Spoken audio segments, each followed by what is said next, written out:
Hey guys, I'm Lee from Lee Likes Music, the place to share, explore, and learn about rock music from Bandcamp. And in today's video, we're going to talk about Astrosaur's newest album, which is called Fade In, Space Out. So that's coming up.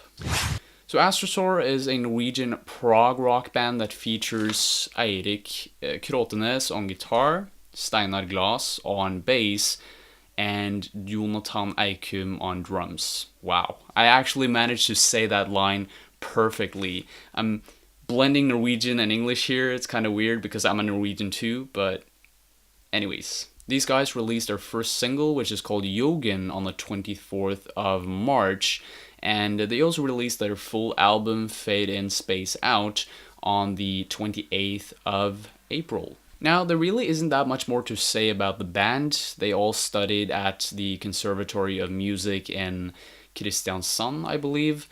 But again, the band hasn't really shared that much on social media in terms of what their recording process was all like. They didn't share anything about the creative process or about themselves, and I wish they could actually do that so that we have a little bit more context to the album.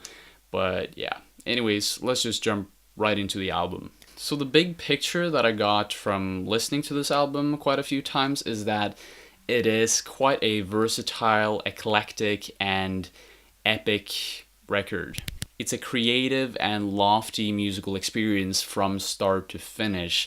And I really came to appreciate this record, to be honest. If you start to explore this album for yourself, I think that you'll immediately find out that this album offers a bricolage of so many different influences and genres. You have jazz, you have sludge metal, you have doom, you have progressive metal, psychedelic rock. There's just so many things going on here, so there's a lot of things to take in when you listen to it.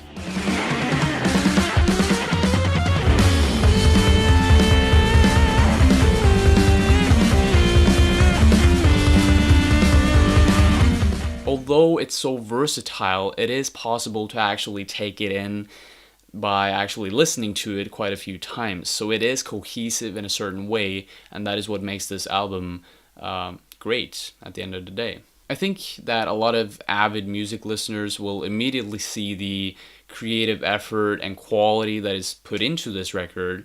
But it doesn't really matter if you're an avid music listener or not. I think that no matter what background you're coming from within music, I think you have to give this album quite a few listens. I didn't become familiarized with this record until maybe the fourth listen of the album. So I think you have to listen to the album at least 3, 4, 5, maybe more times in order for it to actually grow on you and for you to actually gain the bigger picture.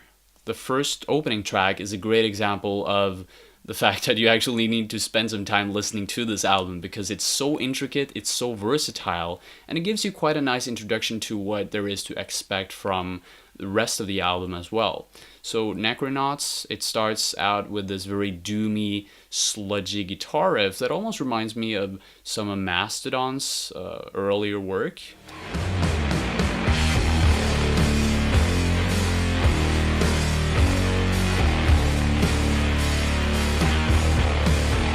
It also kind of reminds me of Sleep. From this doomy and sludgy intro riff, you're taking to a soundscape that is much more prominent and intensive. And this is also one of the things that the band members are focusing on. They want to create contrasting soundscapes. They want to create dynamics in the song.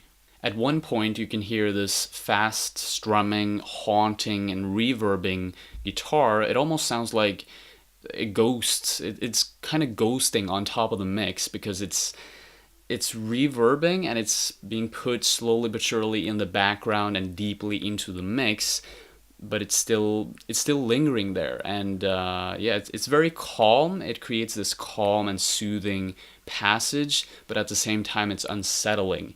And this passage, which is kind of calm, this is interchanged with another passage that is just explosive, loud, and really unsettling.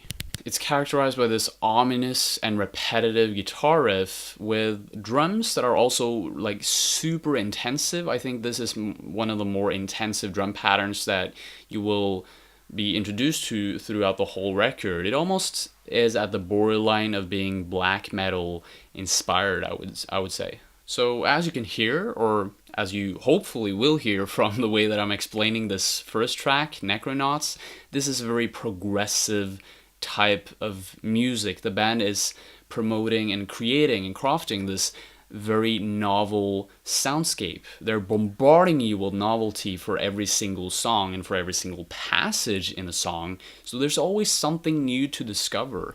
The second track, Space Mountain, is just as versatile as the first track, but the difference between these tracks is that Space Mountain is a lot more static and it's a lot more intensive compared to Necronauts. It's not shifting between these contrasting soundscapes, it's sticking to the line, it's sticking with its intensity, adding more fire, or more fuel to the fire, I should say.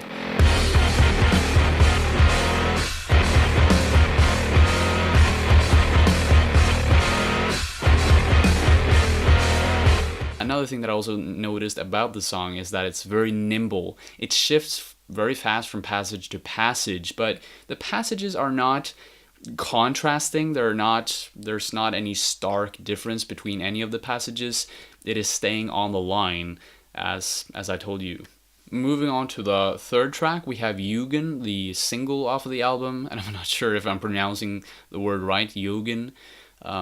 It is actually a derivative or a word from Japan, I think. It's a Japanese or Chinese word. But anyways, this track is quite different compared to the previous two tracks. It's quite heavy, but in terms of the intricacy of this song, it's much more simplistic compared to the other ones. There really aren't that many passages in the song. It is more of a lengthy, spacious, airy song that is, I guess it's a little bit more accessible. It's less progressive rock inspired, and I think there's a reason why these guys put this song as the single off of the album, why they made this song into the single, because it's just more likable to the general public, I guess. It's not that intricate. It's more of a it's easy to digest this song. That's the best way I can put it.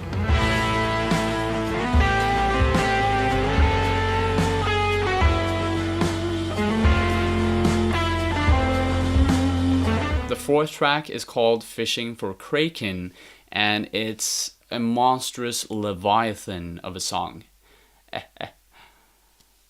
You get it? This is a big leap from Yugen, because this song is just so progressive, it's so nimble. There's no obvious repetition of any of the passages until 2.5 minutes into the song, which just is a great example of how versatile, how progressive and forward-thinking the song really is. At 2.5 minutes in, the introductory riff is repeated, and this introductory riff, this main riff, I would almost call it, is something that again really inspires me, it really reminds me, about Mastodon, what they did on Leviathan, which is so ironic because Leviathan, Fishing for Kraken, is there any obvious inspiration here from Mastodon? I'm not sure, but maybe.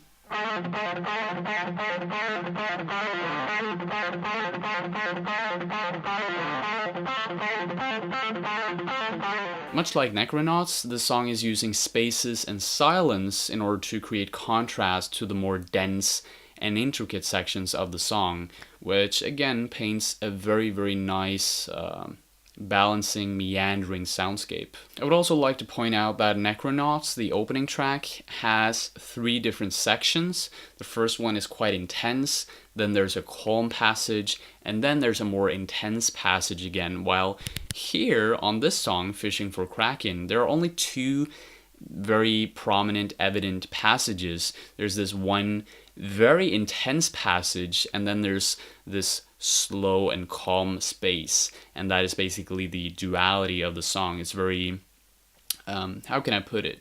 It's very polarized in a way. So the song kind of rises and then it falls.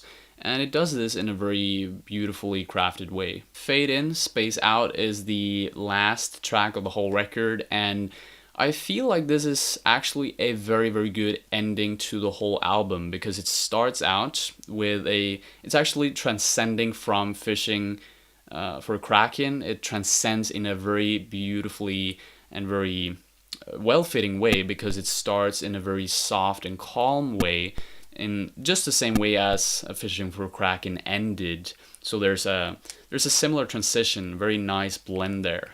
This is one of the more stripped down tracks on the whole record. It starts out with the solo guitar that plays some jazzy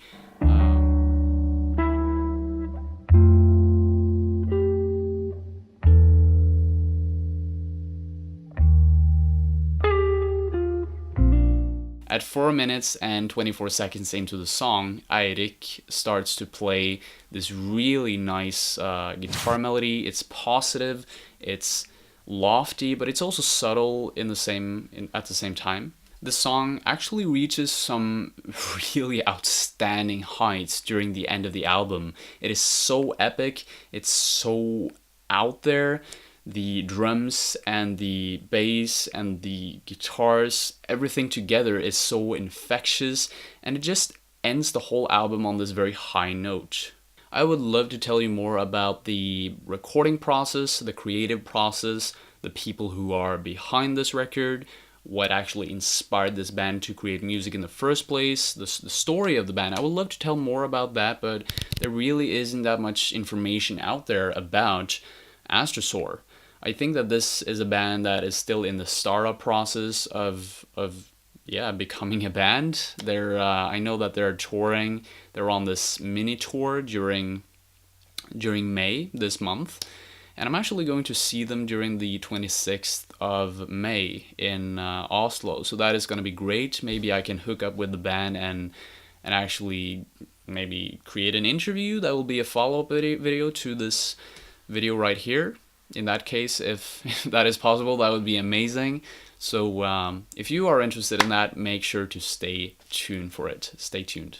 As a conclusion, I want to say that this album is a bricolage of so many inspirations. It manages to keep it conformed in one way or another. I'm not quite sure how they do it, but they manage to do it somehow. And it's quite an amazing listening experience. You have to check it out for yourself. I'm gonna give this album, Fade In, Space Out by Astrosaur, a 7 out of 10. And that's it. Thank you so much for watching, guys. If you would like to share, explore, and learn more about rock music from Bandcamp, then I highly suggest you click the red subscribe button below. Also, make sure to click the bell icon beside the subscribe button, because in that way you'll always get notified when I upload new videos to this place. Thank you for watching. Stay tuned. Bye.